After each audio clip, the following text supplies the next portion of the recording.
미국이 발칵 뒤집혔습니다. 트럼프 정부가 한국에 25% 관세를 때려 맞히겠다고 엄포를 놓았는데 한국의 반응이 예상과 완전히 달랐습니다. 관세 내고 철수하겠다는 강경 대응에 미국 제조업 벨트가 순식간에 마비됐죠. 3만 개 일자리가 하루 만에 사라질 위기에 처했고 조지아주에서는 비상사태 검토까지 시작됐습니다. 반면 일본은 무릎을 꿇었습니다. 똑같은 25% 관세 압박에 굴복하며 미국산 쌀 수입 확대와 1조 달러 투자를 약속했죠. 하지만 한국은 달랐습니다. 오히려 더 강경하게 나왔어요. 한국인 체포 사건까지 겹치면서 70년 한미동맹이 근본부터 흔들리고 있습니다. 대체 무슨 일이 일어났던 걸까요? 한국이 미국을 상대로 펼친 전례 없는 강경 대응의 전말을 지금부터 공개합니다. 모든 일은 9월 4일 새벽에 시작됐습니다. 조지아주 브라이언 카운티 현대자동차와 LG에너지솔루션이 합작으로 짓고 있던 배터리 공장에 갑자기 헬리콥터가 나타났습니다. 연방수사국, 국토안보수사국, 이민세관단 속국까지 동원된 대규모 작전이었죠. 수십 대의 차량이 공장을 에워쌌습니다. 마치 테러리스트를 소탕하는 것 같은 모습이었어요. 결국 475명이 체포됐는데 그중 300여 명이 한국인이었습니다. 대부분 합법적인 비자를 가지고 있던 기술자들과 엔지니어들이었죠. 체포 현장의 영상이 전 세계로 퍼졌습니다. 플라스틱 수갑에 손이 묶인 채 줄지어 연행되는 한국인들의 모습은 충격적이었어요. 임신 6개월인 여성 엔지니어까지 수갑을 차고 끌려가는 장면이 생중계됐습니다. 미국 이민당국은 이들이 불법 체류자라고 주장했습니다. 하지만 조사 결과는 달랐어요. 체포된 한국인 300명 중 299명이 합법적인 비자를 소지하고 있었던 겁니다. 전자여행허가나 상용비자로 정당하게 입국한 사람들이었죠. 더 황당한 건 미국 정부가 사전에 한국인을 타겟으로 삼지도 않았다는 점입니다. 원래는 중남미 불법 체류자를 단속하려던 작전이었는데 현장에서 한국인들을 보고 즉흥적으로 체포한 거였어요. 통역사도 없이 무작정 잡아들인 상황이었죠. 한국 국민들의 분노는 하늘을 찔렀습니다. 70년 혈맹이라던 미국이 우리 기술자들을 범죄자 취급한 것에 대한 충격이었죠. 더욱 황당한 건 이들이 미국 경제를 위해 일하던 사람들이었다는 점입니다. 미국 배터리 공장을 짓기 위해 온 기술자들을 체포한 셈이었어요. 하지만 이 사건이 일어나기 불과 한 달 전부터 트럼프는 한국에 폭탄 선언을 하고 있었습니다. 7월부터 시작된 관세 압박이었죠. 모든 한국산 제품에 25% 관세를 때리겠다고 통보했어요. 일본에도 똑같은 압박을 가했습니다. 트럼프가 7월 7일 발표한 관세 정책은 충격적이었습니다. 한국과 일본을 포함해 14개국에 최대 40%까지 관세를 부과하겠다는 내용이었어요. 그중 한국은 25%였죠. 베트남 46%, 중국 34%, 대만 32%에 비하면 높지 않았지만 동맹국에 부과하는 관세로는 이례적인 수준이었습니다. 백악관은 자신만만했습니다. 한국과 일본 같은 동맹국들이 설마 미국에 맞설 수 있겠냐는 계산이었어요. 지난 70년간 늘 그래왔으니까요. 미국이 압박하면 결국 굴복하는 게 패턴이었죠. 트럼프 행정부의 계산은 단순했습니다. 한국은 미국 시장의 의존도가 높으니 결국 협상 테이블에 나올 거라고 봤어요. 삼성, 현대, LG 같은 대기업들이 먼저 정부에 압력을 넣을 거라고 생각했죠. 무역 적자를 줄이기 위해서는 강력한 압박이 필요하다는 논리였습니다. 실제로 2024년 기준 미국의 대한국 무역 적자는 660억 달러에 달했습니다. 중국, 유럽연합, 멕시코에 이어 네 번째로 큰 규모였어요. 트럼프 입장에서는 이를 줄이기 위한 압박 카드가 필요했던 겁니다. 하지만 이번엔 달랐습니다. 한국인 체포 사건이 터지면서 상황이 완전히 뒤바뀐 거예요. 70년 동맹의 신뢰가 하루아침에 무너졌습니다. 미국이 관세로 압박하는 것과 한국 기술자들을 범죄자 취급하는 것은 완전히 다른 차원의 문제였죠. 미국 이민법 전문가들조차 이번 체포 작전을 비판했습니다. 찰스 쿡 변호사는 언론과의 인터뷰에서 이렇게 말했어요. 법원 영장에는 한국인들이 포함되지 않았는데 현장에서 즉흥적으로 체포한 것은 명백한 월권이라고 했죠. 체포된 한국인들은 조지아주 폭스턴의 이민자 수용시설로 이송됐습니다. 차가운 콘크리트 바닥에 앉아서 며칠을 버텨야 했어요. 화장실도 제대로 갈 수 없는 열악한 환경이었죠. 임신부조차 제대로 된 의료 조치를 받지 못했습니다. 한국 정부의 반응은 즉각적이었습니다. 이재명 대통령이 긴급 지시를 내렸고 조현 외교부 장관이 미국 측에 강력히 항의했어요.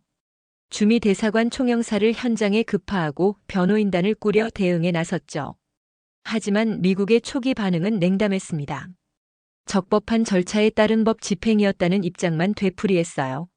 한국의 항의에도 불구하고 쉽게 물러서지 않았죠. 이런 태도가 한국 국민들의 분노를 더욱 키웠습니다. 한국인 체포 사건 직후 한국 정부의 대응은 미국이 예상했던 것과 정반대였습니다. 사과를 요구하거나 조용한 협상을 제안하는 대신 오히려 더 강경하게 나왔어요. 이것이 미국을 당황하게 만든 첫 번째 신호였습니다. 이재명 대통령의 긴급 기자회견이 그 신호탄이었습니다. 대통령은 단호한 목소리로 말했죠. 우리는 굴복하지 않는다고. 미국의 부당한 처사에 당당히 맞서겠다고 선언한 겁니다. 특히 관세 문제와 관련해서는 더욱 강경한 입장을 보였어요. 대통령의 핵심 메시지는 명확했습니다. 25% 관세를 부과하겠다면 그렇게 하라는 것이었어요. 대신 한국 기업들은 관세를 내면서까지 미국에 있을 이유가 없다고 못을 박았죠. 필요하다면 철수도 감수하겠다는 강경한 입장이었습니다. 이 발언 직후 한국 기업들의 반응이 폭발적이었습니다. 삼성전자가 가장 먼저 움직였어요. 텍사스 공장 추가 투자 중단을 발표했습니다. 170억 달러 규모의 대규모 투자였죠. 삼성은 관세 부과 시 투자 계획 전면 재검토에 들어간다고 선언했습니다. 현대자동차그룹의 대응도 즉각적이었습니다. 엘라베마 공장 증설 계획을 전면 보류한다고 발표했어요. 당초 30억 달러 규모의 투자였는데 3,000개 일자리 창출 계획도 함께 중단된 겁니다. 현대차는 한국 직원들의 안전이 보장되지 않는 상황에서는 추가 투자가 어렵다고 밝혔습니다. LG에너지솔루션의 결정은 더욱 충격적이었습니다. 바로 그 조지아 공장 건설을 전면 중단한다고 선언한 거예요. 한국인 직원들이 체포된 바로 그 현장에서 더 이상 일할 수 없다는 입장이었죠. 이로 인해 8,000개 일자리가 한순간에 위험에 처했습니다. 더 놀라운 건 이들 기업의 태도였습니다. 보통은 정부가 강경하게 나가면 기업들이 뒤에서 말리기 마련인데 이번엔 기업들이 오히려 정부보다 더 강하게 나왔어요. 이재용 삼성 회장이 직접 성명을 내고 미국 투자 재검토를 발표했을 정도였죠. 정의선 현대차 회장도 마찬가지였습니다. 국가 주권이 걸린 문제라며 정부 입장을 전폭 지지한다고 밝혔어요. 권영수 LG 회장도 기업도 책임을 다하겠다고 선언했죠. 한국 재계 총수들이 한 목소리로 강경 대응에 나선 겁니다. 한국의 이런 반응에 미국 정부는 완전히 당황했습니다. 지난 70년간 한 번도 없었던 일이었거든요. 한국이 미국 압박에 정면으로 맞선 적이 없었는데 이번엔 아예 관세 내고 철수하겠다고 나선 겁니다. 미국의 계산이 완전히 빗나간 거였어요. 반면 일본의 반응은 전혀 달랐습니다. 똑같은 25% 관세 통보를 받은 기시다 총리는 즉시 백기를 들었어요. 트럼프와의 전화 통화에서 모든 요구를 수용하겠다고 약속했죠. 미국산 쌀 수입을 대폭 늘리겠다고 했고 1조 달러 규모의 대미 투자 계획도 발표했습니다. 일본은 전형적인 굴복 패턴을 보였습니다. 미국이 압박하면 조용히 협상 테이블에 나와서 양보하는 방식이었어요. 쌀 시장 개방도 받아들이고 방위비 분담금도 2배로 늘리겠다고 했죠. 심지어 디지털 규제까지 완화하겠다고 약속했습니다. 기시다 총리는 7월 말 트럼프와의 통화에서 거의 모든 요구를 들어줬습니다. 미국산 액화천 연가스 수입 확대, 자동차 안전 기준 완화, 금융 서비스 시장 개방까지 포함된 포괄적 양보였어요. 일본 언론들은 이를 실용적 외교라고 포장했지만 실상은 완전한 굴복이었습니다. 일본의 양보 수준은 상상을 초월했습니다. 그동안 절대 포기할 수 없다던 쌀 시장 보호 정책도 접었어요. 미국산 쌀 수입을 연간 50만 톤까지 늘리겠다고 약속했죠. 일본 농민들의 반발이 거셌지만 정부는 밀어붙였습니다. 하지만 일본 국민들의 반응은 달랐습니다. 기시다 내각의 굴복 외교에 대한 비판이 쏟아졌어요. 여론조사에서 내각 지지율이 하루 만에 19%포인트 급락했습니다. 39%까지 떨어진 거였죠. 정권 위기 수준까지 내려간 겁니다. 더 놀라운 건 일본 거리에 나타난 피켓들이었습니다. 한국을 배우라는 구호가 등장한 거예요.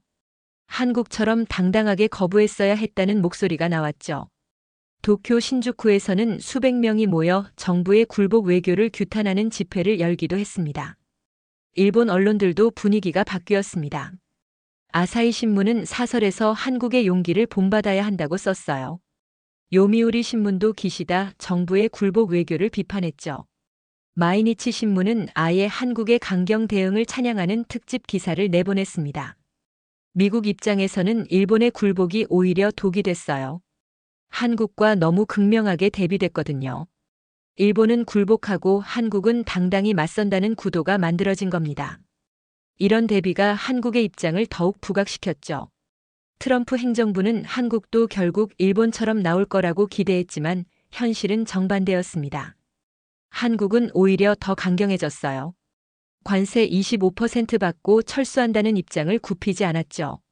이런 한국의 태도가 미국을 더욱 당황하게 만들었습니다. 한국 국민들의 지지도 뜨거웠습니다. 여론조사에서 정부의 강경 대응을 지지한다는 응답이 87%에 달했어요. 미국에 굴복하지 말라는 목소리가 압도적이었죠.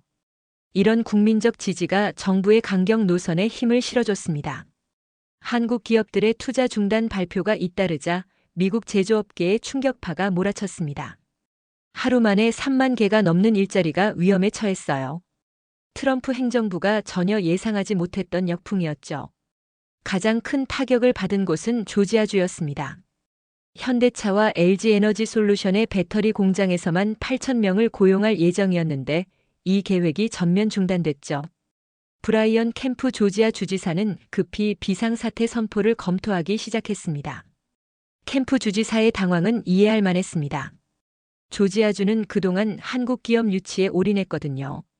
현대차 공장 유치를 위해 26억 달러의 인센티브를 제공했고 LG 공장에도 18억 달러를 지원했어요.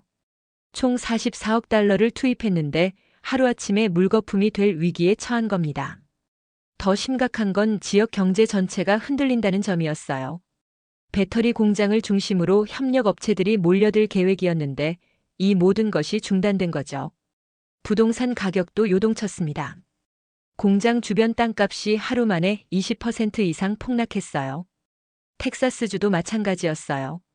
삼성의 170억 달러 투자 중단으로 1만 2천 개 일자리가 한순간에 사라질 위기에 처했죠.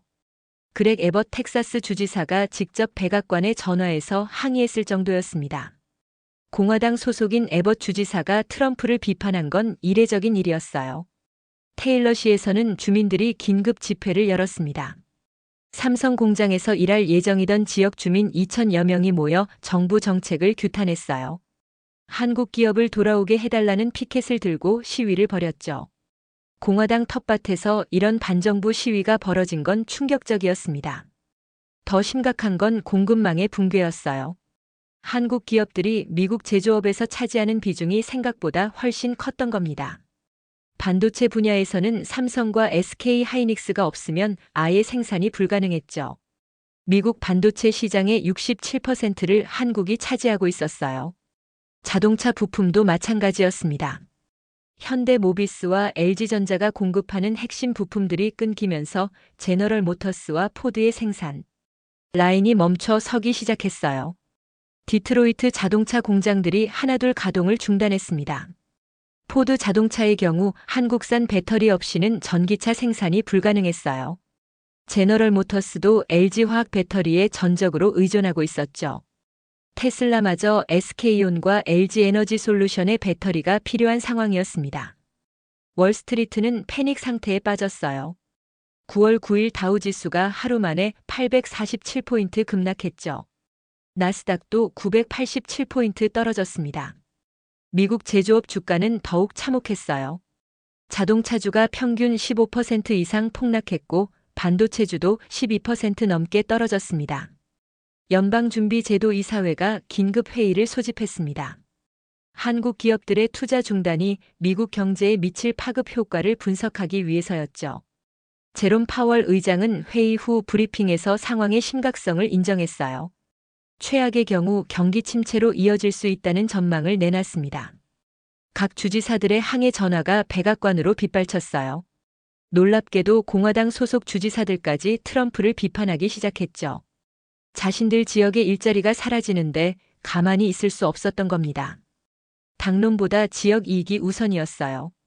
론 디센티스 플로리다 주지사는 공개적으로 우려를 표명했습니다. 한국 기업들이 플로리다에도 많은 투자를 하고 있는데 이런 식으로 대하면 모든 투자가 중단될 수 있다고 경고했어요. 글렌 영킨 버지니아 주지사도 비슷한 입장을 보였죠. 가장 당황한 건 미국 기업들이었습니다. 애플은 삼성 디스플레이 없이는 아이폰을 만들 수 없었어요. 삼성 디스플레이가 애플 아이폰용 올레드 패널의 89%를 공급하고 있었거든요. 하루아침에 핵심 공급업체가 철수한다고 나선 겁니다. 마이크로소프트도 마찬가지였습니다. 삼성의 메모리 반도체 없이는 컴퓨터를 만들 수 없었죠. 구글도 LG 디스플레이 패널이 필요했어요. 실리콘밸리 전체가 한국 부품에 의존하고 있던 상황이었습니다. 미국 상공회의소가 긴급 성명을 냈습니다. 한국과의 관계 악화가 미국 경제에 치명적 타격을 줄 수 있다고 경고했어요. 제조업협회도 마찬가지였죠. 관세 정책의 재검토가 필요하다고 촉구했습니다. 더 놀라운 건 미국 노동조합들의 반응이었어요. 전미자동차 노조가 성명을 내고 한국 기업들의 복귀를 요구했습니다. 자신들의 일자리가 한국 기업들 덕분이라는 걸 잘 알고 있었거든요. 철강 노조도 비슷한 입장을 표명했죠. 미국 경제의 한국 의존도가 이렇게 높은 줄 아무도 몰랐어요. 단순히 무역 적자만 보고 압박했다가 역풍을 맞은 셈이었죠. 한국이 없으면 미국 제조업이 돌아갈 수 없다는 현실을 뒤늦게 깨달았습니다. 옥스퍼드 이코노믹스의 분석 결과는 더욱 충격적이었습니다. 한국 기업들의 투자 중단이 미국 국내 총생산에 미치는 직접적 영향이 0.8%에 달한다는 거였어요. 간접 효과까지 고려하면 1.2%까지 떨어질 수 있다고 분석했죠.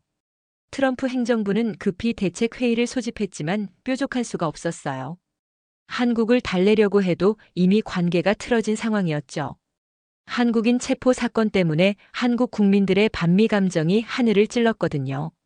관세 압박은 차라리 약과였습니다.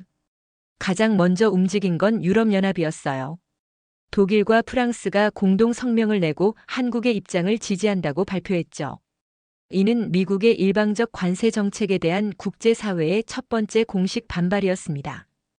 우르줄라 폰데어라이엔 유럽연합 집행위원장은 브뤼셀에서 열린 기자회견에서 강한 어조로 말했습니다. 일방적인 관세 부과는 국제무역 질서를 해친다고요. 한국의 당당한 대응이 옳다는 입장을 분명히 했어요. 특히 동맹국에 대한 이런 처사는 받아들일 수 없다고 못 박았습니다. 엠마뉴엘 마크롱 프랑스 대통령의 발언은 더욱 직설적이었습니다. 트위터를 통해 한국의 자주적 대응을 지지한다고 밝혔어요. 강대국의 일방적 압박에 굴복하지 않는 한국의 용기를 높이 평가한다고 했죠. 이는 미국을 직접 겨냥한 발언으로 해석됐습니다. 영국도 마찬가지였습니다. 리시 수낙 총리가 의회 답변에서 한국을 지지한다고 밝혔죠. 브렉시트 이후 새로운 파트너를 찾던 영국으로서는 당연한 선택이었어요. 한국과의 경제 협력을 더욱 확대하겠다고 약속했습니다. 더 놀라운 건 아시아 국가들의 반응이었습니다. 아세안 10개국이 공동 성명을 냈어요. 미국의 일방적인 관세 정책을 규탄하고 한국의 자주적 대응을 지지한다는 내용이었죠.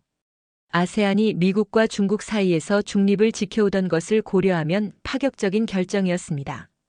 싱가포르 리셴룽 총리는 더 직설적이었습니다. 국제회의에서 미국이 동맹국을 이렇게 대하면 안 된다고 공개적으로 비판했어요. 베트남과 태국도 비슷한 입장을 표명했죠. 한국처럼 미국에 당당히 맞서야 한다는 목소리가 나왔습니다. 인도네시아 조코 위도도 대통령은 한국 대통령과 전화통화를 갖고 지지 의사를 표명했습니다. 말레이시아와 필리핀도 한국 편에 섰어요. 아세안 전체가 한국을 지지하는 분위기가 조성된 겁니다. 중국의 반응은 더욱 전략적이었습니다. 시진핑 주석이 직접 이재명 대통령에게 전화해서 지지 의사를 밝혔어요. 동시에 한국과의 경제 협력 확대를 제안했죠. 미중 갈등 상황에서 한국을 자신들 편으로 끌어들이려는 시도였습니다. 중국은 한국 기업들이 미국에서 철수할 경우 중국으로 오라고 적극 유치했습니다. 삼성과 현대에 파격적인 조건을 제시했어요. 땅도 공짜로 주고 세금도 10년간 면제해 주겠다고 했죠. 한국 기업들에게는 매력적인 제안이었습니다. 왕이 중국 외교부장은 베이징에서 열린 기자회견에서 이렇게 말했습니다.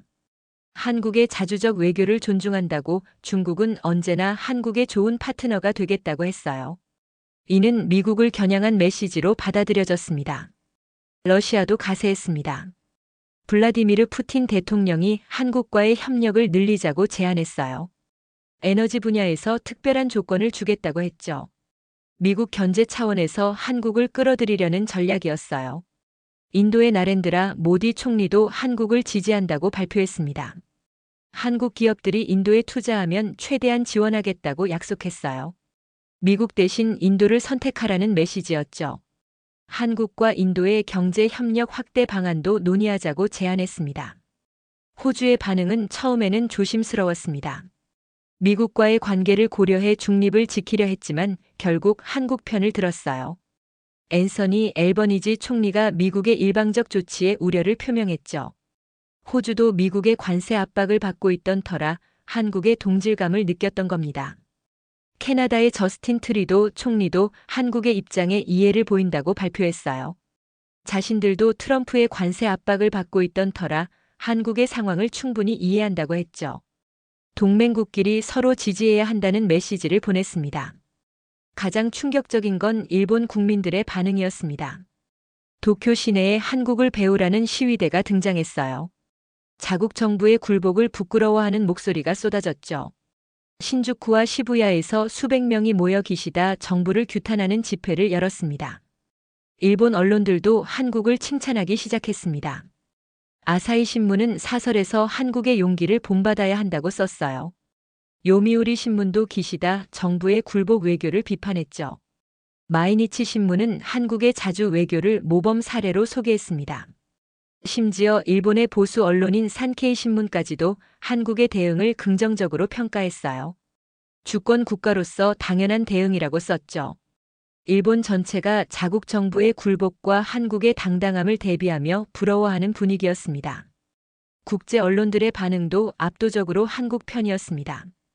영국 파이낸셜 타임스는 한국의 대응을 21세기 외교의 새로운 모델이라고 평가했어요. 독일 프랑크푸르터 알게마인에도 한국의 자주적 외교를 찬양하는 기사를 실었죠. 프랑스 르몽드는 더욱 직설적이었습니다.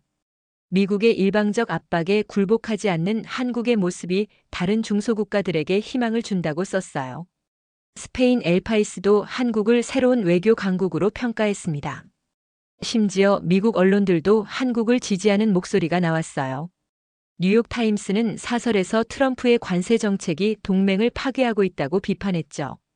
워싱턴 포스트도 한국의 대응이 정당하다고 옹호했습니다. 월스트리트 저널조차 한국 편을 들었어요. 미국 경제에 기여하는 한국 기업들을 이렇게 대하면 안 된다고 비판했죠. 경제지인 만큼 한국 기업들의 중요성을 잘 알고 있었던 겁니다. 미국은 점점 고립됐습니다. 동맹국들마저 등을 돌리기 시작했어요. 한국을 압박하려던 계획이 완전히 뒤바뀐 겁니다. 오히려 미국이 국제사회에서 따가운 시선을 받게 됐죠. 북대서양조약기구 회원국들도 한국을 지지하는 분위기였습니다. 폴란드, 체코, 헝가리 등 동유럽 국가들이 한국의 자주적 대응을 높이 평가했어요. 자신들도 강대국의 압박을 받아본 경험이 있어서 한국의 처지를 이해했던 겁니다. 심지어 아프리카와 남미 국가들까지 한국을 지지했어요. 남아프리카 공화국 시릴 라마포사 대통령이 한국의 대응을 지지한다고 발표했죠. 브라질과 아르헨티나도 비슷한 입장을 보였습니다. 국제사회의 이런 반응은 미국에게 큰 충격이었습니다. 한국 하나를 압박하려다가 전 세계를 적으로 돌린 격이 됐어요. 미국의 국제적 고립이 심화되면서 트럼프 행정부 내부에서도 정책 변경 목소리가 나오기 시작했습니다. 한국의 강경 대응과 국제사회의 지지, 그리고 경제적 충격으로 백악관 내부가 혼란에 빠졌습니다. 트럼프 대통령과 참모진 사이에 심각한 의견 대립이 벌어졌어요. 30년 관료 생활을 해온 백악관 관계자들도 이런 내부 갈등은 처음 본다고 할 정도였습니다. 하워드 루트닉 상무장관은 끝까지 강경책을 주장했습니다. 한국이 굴복할 때까지 압박을 늘려야 한다는 입장이었죠. 무역 적자 해소를 위해서는 어떤 희생도 감수해야 한다고 주장했어요. 하지만 다른 참모들은 이미 상황이 통제 불능이라고 봤습니다. 스콧 베센트 재무장관이 가장 먼저 우려를 표명했습니다. 강요 회의에서 한국 기업들의 투자 중단으로 미국 경제가 심각한 타격을 받고 있다고 보고했어요. 주가 폭락도 걷잡을 수 없는 수준이라고 경고했죠. 연방준비제도 이사회에서도 경기 침체 우려를 제기하고 있다고 전했습니다. 피트 헤그세스 국방장관은 안보 차원의 문제를 제기했습니다. 한국과의 관계 악화가 북한 문제에 악영향을 줄 수 있다고 우려했어요. 주한미군 철수론까지 나올 수 있다고 경고했죠.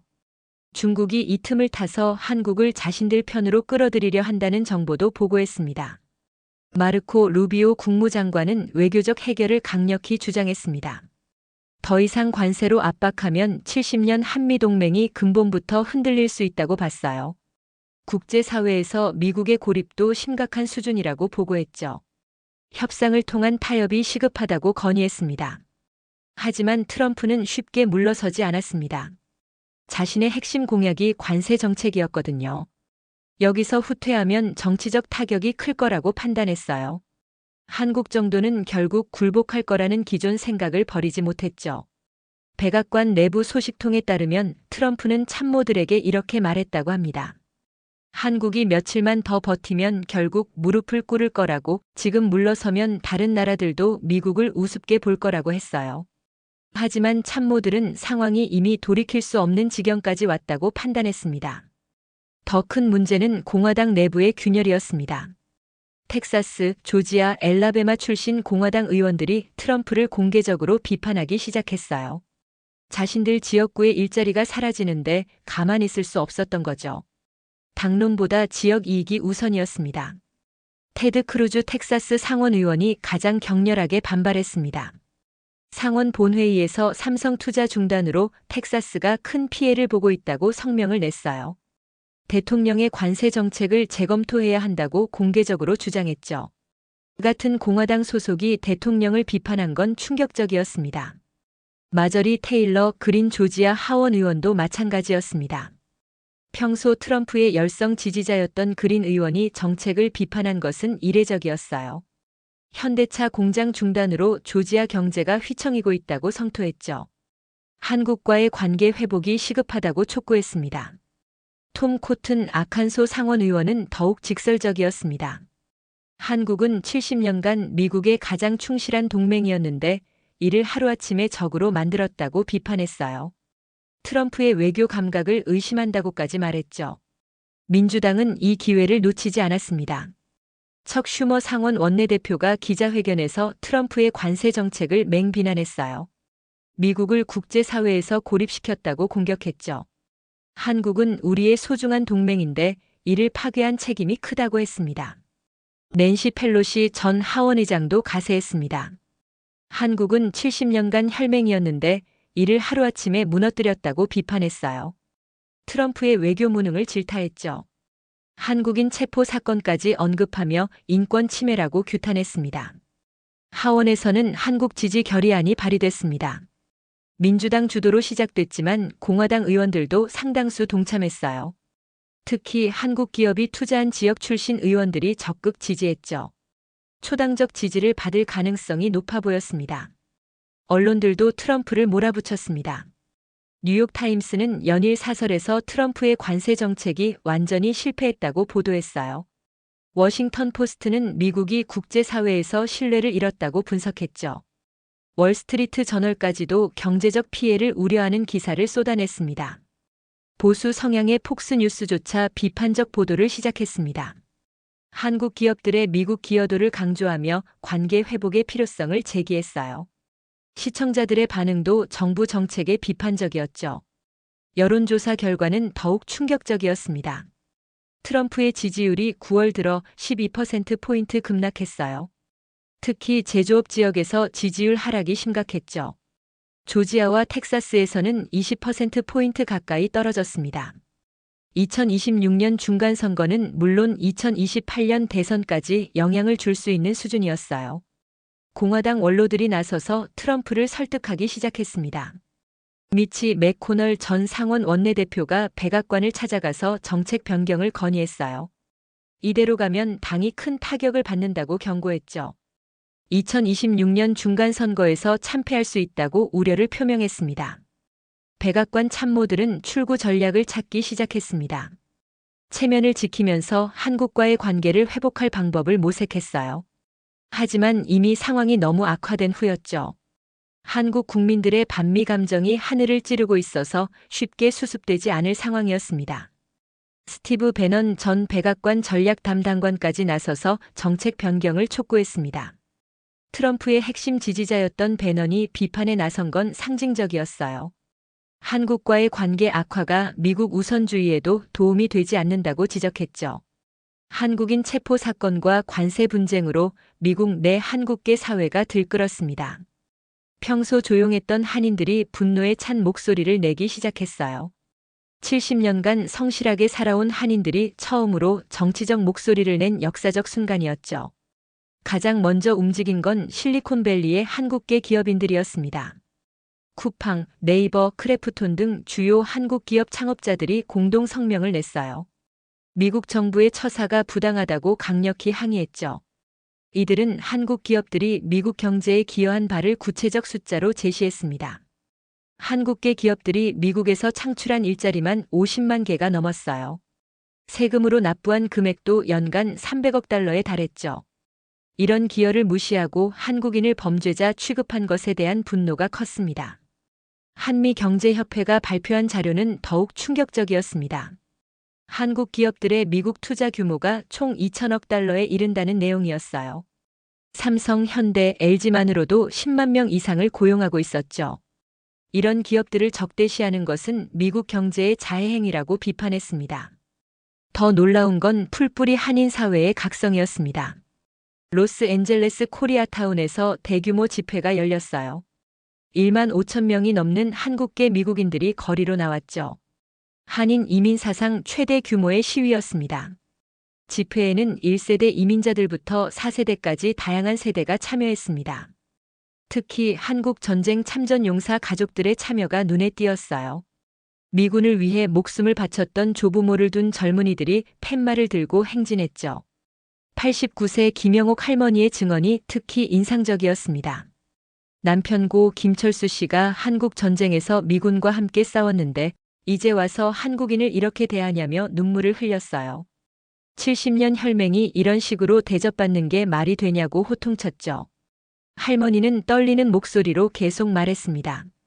남편이 전쟁에서 다리를 다쳐 평생 불편하게 살았지만 미군을 위해 싸운 걸 자랑스러워했다고 했어요.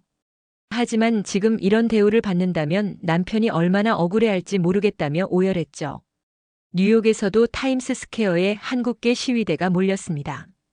한국 국기와 성조기를 함께 들고 진정한 동맹을 요구했어요. 관세가 아닌 협력으로 문제를 해결하라고 외쳤죠. 맨해튼 한복판이 태극기로 물들었습니다. 시카고, 시애틀, 애틀랜타, 댈러스, 휴스턴 등 전국 20여 개 도시에서 동시에 집회가 열렸습니다. 한국계 미국인들의 정치적 각성을 보여주는 역사적 장면이었어요. 평소 정치에 관심 없던 한인 상점 사장들까지 나섰죠. 가장 놀라운 건 일반 미국인들의 지지였습니다. 한국계 집회에 백인, 흑인, 히스패닉, 아시아계 등 다양한 인종이 함께했어요. 트럼프의 관세 정책에 반대하는 미국인들이 연대한 겁니다. 특히 제조업 노동자들의 지지가 압권이었습니다. 디트로이트의 자동차 공장 노동자 마이크 존스는 이렇게 말했어요. 우리 일자리가 한국 기업들 덕분이라는 걸 잘 안다고 한국 기업이 떠나면 자신들도 실직한다는 위기의식을 느낀다고 했죠. 조지아주 브라이언 카운티의 건설 노동자들도 현대차 공장 앞에서 지지 집회를 열었습니다. 한국 기술자들과 함께 일하면서 그들의 성실함과 실력을 직접 목격했다고 증언했어요. 이런 사람들을 범죄자 취급한 정부가 잘못됐다고 목소리를 높였죠. 전미한 인회가 중심이 되어 대규모 로비 활동도 전개됐습니다. 워싱턴에서 100명이 넘는 한인 대표단이 의원들을 만나 한국의 입장을 설명했어요. 특히 공화당 의원들을 집중 설득했죠. 한국 기업들이 공화당 지역구에 얼마나 많은 투자를 하고 있는지 구체적 자료로 제시했습니다. 한국계 정치인들의 활동도 활발했습니다. 앤디 김하원 의원이 의회 본회의에서 20분간 열변을 토했어요. 한국은 미국의 진정한 파트너라고 강조하며 관세 정책 철회를 요구했죠. 그의 연설 영상이 유튜브에서 300만 뷰를 기록했습니다. 미셸 스틸 하원 의원의 행보는 더욱 파격적이었습니다. 한국계로서는 처음으로 공화당에서 트럼프를 공개 비판했어요. 당론과 다른 입장을 취한 거라 공화당 내에서 큰 파장이 일었죠. 하지만 그는 굴복하지 않고 한국을 지지하는 입장을 고수했습니다. 언론들도 한국계 사회의 목소리에 주목했습니다. CNN이 로스앤젤레스 한인 집회를 2시간 생중계했고 MSNBC도 특집 프로그램을 편성했어요. 한국계 미국인들의 정치적 영향력이 전국적으로 부각됐죠. 폭스뉴스까지도 한인들의 목소리를 다뤘습니다. 보수 성향의 폭스가 한인들을 지지하는 내용을 보도한 건 이례적이었어요. 한국 기업들의 미국 기여도가 워낙 명확했기 때문이죠. 가장 상징적인 장면은 할리우드에서 나왔습니다. 한국계 배우들이 모여 성명을 발표했어요. 산드라오, 스티븐 연, 존조를 비롯해 30여 명의 배우들이 참여했죠. 한국의 당당한 대응을 지지한다고 밝혔어요. 이들의 메시지는 단순하지만 강력했습니다. 한국은 미국의 식민지가 아니라 동등한 파트너라는 것이었어요. 상호 존중에 기반한 관계여야 한다고 강조했죠. 이 성명서가 소셜미디어를 통해 퍼지면서 전 세계적으로 화제가 됐어요. 한류 스타들도 가세했습니다. 방탄소년단이 소셜미디어를 통해 한국을 지지하는 메시지를 올렸어요. 간접적 표현이었지만 전 세계 팬들에게는 강력한 신호로 받아들여졌죠. 실리콘밸리의 한국계 엔지니어들은 더욱 조직적으로 움직였습니다. 구글, 애플, 메타 등에 근무하는 한국계 직원 5천여 명이 공동 성명을 발표했어요. 한국 기술자들 없이는 실리콘밸리가 돌아갈 수 없다는 내용이었죠. 이들은 한국이 미국 IT 산업에 기여한 바를 구체적으로 제시했습니다. 반도체, 디스플레이, 배터리 등 핵심 기술 분야에서 한국의 역할이 얼마나 중요한지 데이터로 증명했어요. 한국계 의사들도 목소리를 냈습니다. 전미한인 의사협회가 성명을 내고 의료진으로서 한국을 지지한다고 밝혔어요. 특히 코로나19 팬데믹 당시 한국의 방역 노하우가 미국에 큰 도움이 됐다고 강조했죠. 한국계 사회의 각성은 미국 정치 지형에도 변화를 가져왔습니다. 한국계 표심이 중요한 지역의 정치인들이 입장을 바꾸기 시작했어요. 특히 캘리포니아, 뉴욕, 텍사스, 조지아의 정치인들이 한국을 지지하는 목소리를 냈죠. 이번 사건을 계기로 한국계 미국인들의 정치 참여도가 크게 높아졌습니다. 유권자 등록이 30% 이상 늘어났고 정치 후원금도 대폭 증가했어요. 더 이상 조용한 소수가 아닌 목소리 있는 정치 세력으로 부상한 겁니다. 현재까지 미국은 여전히 관세 압박을 유지하고 있지만 상황은 점점 미국에게 불리해지고 있습니다. 한국의 강경 대응이 예상보다 훨씬 효과적이었고 국제사회의 지지까지 받으면서 미국이 오히려 수세에 몰렸어요. 가장 큰 변화는 한국 정부의 태도였습니다. 처음에는 외교적 해결을 모색하려 했지만 이제는 아예 강공 드라이브를 걸고 있어요. 관세를 부과하면 정말로 철수하겠다는 입장을 더욱 명확히 했죠. 이재명 대통령이 국정감사에서 한 발언이 상징적이었습니다. 미국이 25% 관세를 부과한다면 그에 상응하는 조치를 취하겠다고 선언한 거예요. 구체적으로는 미국산 제품에 대한 보복 관세와 미국 기업에 대한 각종 규제 강화를 검토하고 있다고 밝혔습니다. 한국 정부가 검토 중인 대응책은 파격적이었습니다. 첫째, 미국산 농산물에 대한 보복 관세 부과. 둘째, 미국 기업의 한국 투자에 대한 심사 강화. 셋째, 미국산 에너지 수입 다변화. 넷째, 반도체와 배터리 등 핵심 기술의 미국 수출 제한 검토였어요. 특히 네 번째 조치가 가장 강력한 카드였습니다. 한국이 반도체와 배터리 수출을 제한하면 미국 제조업이 마비될 수 있거든요. 이는 미국에게 치명적인 타격이 될 수 있는 조치였죠. 한국 기업들도 더욱 강경한 입장을 보이고 있습니다. 삼성전자는 이사회에서 미국 투자 계획 전면 재검토를 의결했어요. 텍사스 공장뿐만 아니라 기존 미국 사업장도 축소할 수 있다는 입장을 내놨죠. 현대자동차그룹은 더욱 과감했습니다. 미국 대신 유럽과 동남아시아 투자를 확대하겠다고 발표했어요. 특히 체코와 인도네시아에 새로운 공장을 짓겠다고 선언했죠. 미국 의존도를 줄이겠다는 전략적 결정이었습니다. LG그룹도 마찬가지였어요. 미국 투자 자금을 인도와 폴란드로 돌리겠다고 발표했습니다. 배터리 공장도 유럽에 집중 투자하겠다고 했죠. 한국 기업들이 일제히 탈미국 행보를 보이기 시작한 겁니다. 가장 충격적인 건 한국 정부의 중국 접근이었습니다. 한중 정상전화회담에서 경제 협력 확대 방안을 논의했어요. 반도체와 배터리 분야에서 중국과의 협력을 늘리겠다는 내용이었죠. 이는 미국에게는 악몽 같은 시나리오였습니다. 한국이 중국 편으로 기울면 동아시아 전략 전체가 흔들릴 수 있거든요. 미중 경쟁에서 한국은 핵심적인 위치에 있는 나라였어요. 중국도 적극적으로 한국을 유치하고 있습니다. 시진핑 주석이 직접 나서서 한국 기업들에게 파격적인 조건을 제시했어요. 중국 내 한국 기업 공장에 대해서는 세금을 10년간 면제해주겠다고 약속했죠. 러시아도 가세했습니다. 푸틴 대통령이 한국과의 에너지 협력을 제안했어요. 천연가스를 특가로 공급하겠다고 했죠. 한국이 미국산 액화천 연가스 의존도를 줄일 수 있는 대안을 제시한 겁니다.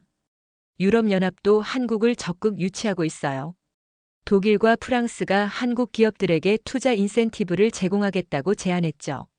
네덜란드도 반도체 분야 협력을 확대하자고 했어요. 미국 내 상황은 더욱 악화되고 있습니다. 공화당 내 반란이 확산되고 있어요. 9월 15일에는 공화당 하원 의원 23명이 관세 정책 재검토를 요구하는 서한을 백악관에 보냈습니다. 이들은 모두 한국 기업이 투자한 지역구 출신이었어요. 지역 경제가 한국 기업에 의존하고 있는 상황에서 이들을 적대시할 수 없다는 입장이었죠. 당론보다 지역 이익을 우선한 결정이었습니다. 민주당은 더욱 공세적으로 나오고 있어요. 하원에서 트럼프 탄핵안까지 거론하고 있습니다. 한미동맹을 파괴한 책임을 물어야 한다는 논리였죠. 실제 탄핵까지 이어질 가능성은 낮지만 정치적 압박은 강화되고 있습니다. 언론들도 연일 정부를 비판하고 있어요. 뉴욕타임스는 트럼프의 외교 실패를 집중 보도하고 있고 워싱턴 포스트는 경제적 피해를 부각시키고 있죠. 심지어 보수 언론들도 우려를 표명하기 시작했습니다. 여론도 급속히 악화되고 있어요. 최신 여론조사에서 트럼프 지지율이 42%까지 떨어졌습니다. 취임 이후 최저 수준이에요. 특히 제조업 지역에서 지지율 하락이 심각한 상황입니다. 월스트리트도 불안해하고 있어요. 한국 기업들의 투자 중단으로 관련 주가가 계속 하락하고 있거든요. 투자자들은 정부의 정책 변경을 촉구하고 있습니다. 하지만 트럼프는 아직 물러서지 않고 있어요. 자신의 핵심 공약을 포기할 수 없다는 입장을 고수하고 있죠. 한국이 결국 굴복할 거라는 기대를 버리지 못하고 있습니다. 현재 시점에서 이 갈등은 여전히 진행 중입니다. 하지만 지난 2주간의 상황을 보면 한국이 확실히 우위를 점하고 있다고 볼 수 있어요. 미국의 일방적 압박에 굴복하지 않고 당당히 맞선 한국의 모습이 전 세계에 깊은 인상을 남겼죠. 가장 중요한 변화는 한미 관계의 성격 자체가 바뀌고 있다는 점입니다. 더 이상 미국이 일방적으로 요구하고 한국이 따르는 수직적 관계가 아니에요.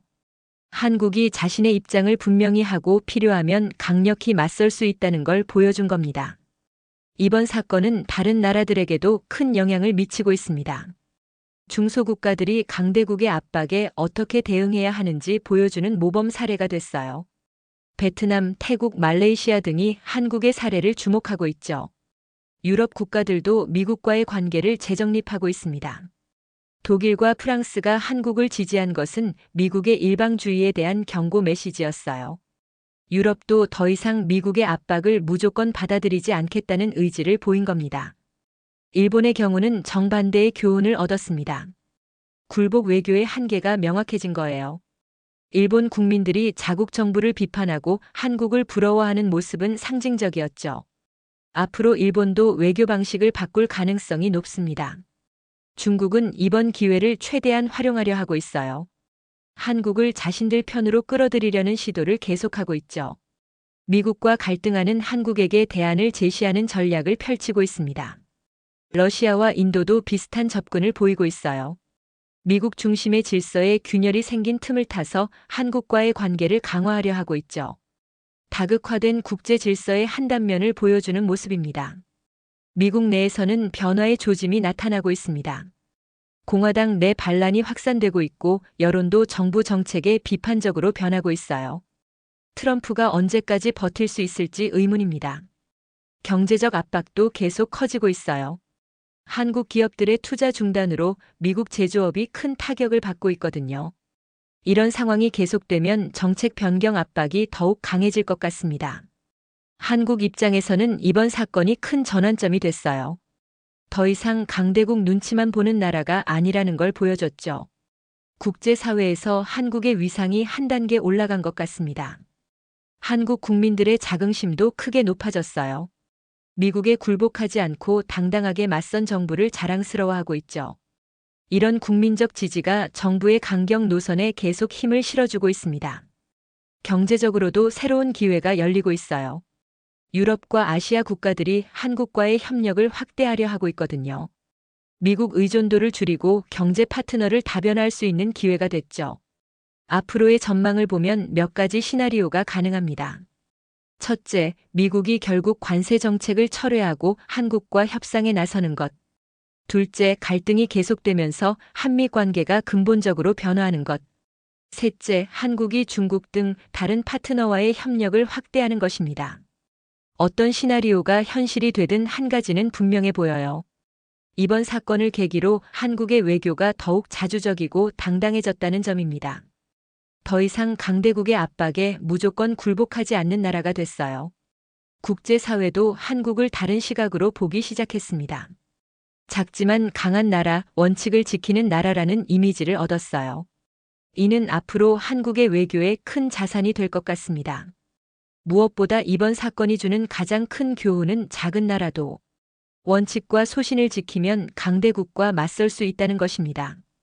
굴복하지 않는 의지가 얼마나 중요한지 보여준 사례였죠. 한국의 이번 대응은 21세기 중견국 외교의 새로운 모델이 될 것 같습니다.